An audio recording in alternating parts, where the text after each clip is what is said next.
Let me ask you something. Have you ever taken a picture of something or someone, but unfortunately can't make them pop from the screen because your settings were off or it was too dim? Well, if that's the case, then have no fear because the man in black is here. In this video, I'm going to show you how I use one of my favorite features in Lightroom in 99% of my pictures to really bring out an object or a subject in the story I'm trying to tell. So grab your favorite drink, do yourself a favor, buckle up your seatbelts, and let's get started.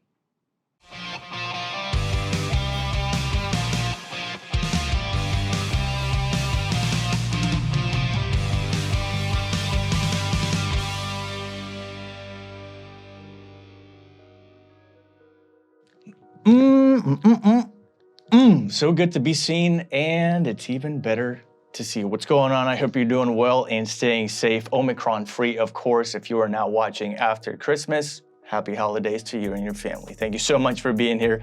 It means the absolute world to me. If we are now meeting, my name is Francis. I'm an animal rights activist as well as a videographer and photographer based out of sunny San Juan, Puerto Rico. In today's tutorial, I'm going to introduce you to my best friend in case you guys haven't met already, and he goes by the name of Radial Gradient. The Radial Gradient happens to be one of my favorite ways to actually make an object or subject stand out in my images, especially when it comes to my dark and moody style of photography. And I figured that the best way to show you how to implement it into your pictures and into your workflow is to edit a picture that I took during my most recent trip to New York City. My goal for this video is to introduce you to the feature, again, if you haven't met, show you where to place it as well as other knickknacks. So without further ado, let's jump into Lightroom in my brand new iPad mini. Okie dokie, so this is the picture that we're gonna be working with today. This is a young woman whose picture I took while she was waiting on an Uber, probably right smack in the center of this little subway sewer thingy in front of this reddish building, if you will, in between these two other beige buildings. So I figured this was a great shot to have. I couldn't help myself, so I took it. So this is what we're gonna be working with today. First thing I wanna do is compose this just a little bit better. Let's go 4x5 so this can end up on Instagram. Let's go ahead and center her a little bit. And I want most of that building, so we'll bring this down just a tad. And as far as straightening is concerned, we'll just eyeball it right there. So that's good. That's a composition that we're gonna be working with. First thing I wanna do is just quickly slap on one of my favorite presets for this scenario. This is a dark and moody preset that I have. It's kind of cinematic, which I like. So you can see that's a different picture already. So let's go ahead for expedition. Let's go ahead and hit auto. Sometimes it works in your favor, other times it doesn't. I don't like it there, so we'll leave it as is. And we'll just tweak this a little bit, raise the exposure, maybe throw an S-curve on here, just a little. And again, I'm not going too crazy with this edit. This is just something that I want to show you really quickly for this tutorial. So that looks pretty good. Exposure, bring that down, make it more moody.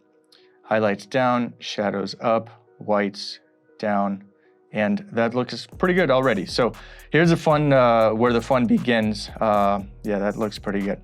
Okay, so let's go ahead and dive into your mask. In case you haven't already, please feel free to update your Lightroom so that you can make use of these two features. Obviously, I don't have a sky present in this one, so we're gonna choose subject and sort of isolate her so that we can edit her as a standalone object. So let's go ahead and expose her just a little bit more.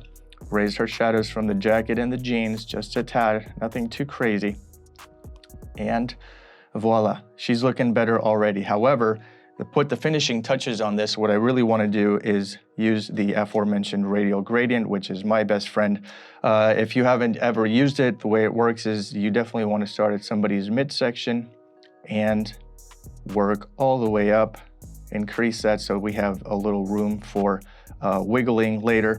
And since I don't want to manipulate anything inside of the little oval shape that I have created, I want to manipulate the outer part. So I want to hit the invert button, and there you go. Let's expand her a little bit. Don't get too crazy with it. And what I want to do is definitely manipulate the outside part of the oval. So bring the exposure down, bring the contrast down for my taste. Again, art is preferential, so you do with that as you please. Shadows down, actually up just a tad. Yeah, that looks pretty good. Let's go ahead and play with the whites here and crush the blacks just a tad.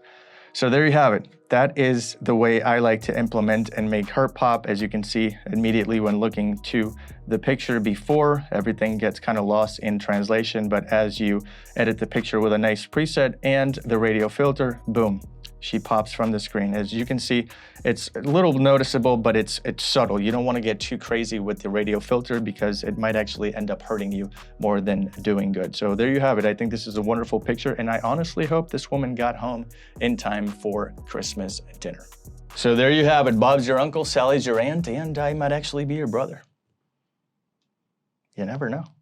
Now that you know what the radial gradient is all about, figure out a way to implement it into your photography, from landscapes and portraits to food and products. I hope you got a little value out of this video. If you did, stick that thumb, you know where.